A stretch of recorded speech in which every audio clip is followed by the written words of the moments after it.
আলাইকুম এভরিওয়ান। আজকে আমি আপনাদের দেখাবো সস বানানো, কিভাবে বাসায় কেমিক্যাল ছাড়া সস বানানো যায়। ফার্স্টে আমি গরম পানি করে টমেটোর উপরে 4 ভাগ করে তারপরে এগুলোকে আমি এখন বয়েল করব।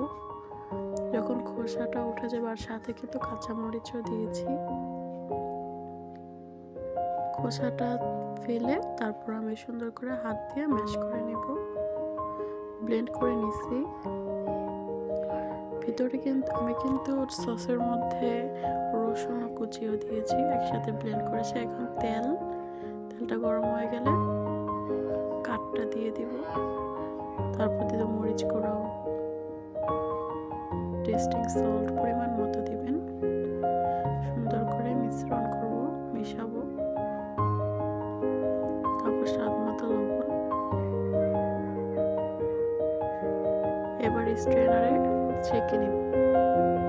ভিতর থেকে যে কাঠটা বের হবে, এই কাঠটা আবার জাল করে সুন্দরভাবে কড়াইতে মিক্সড করব। যখন এরকম বাবল উঠবে তখন পরিমাণ মতো চিনি দিয়ে দিবেন।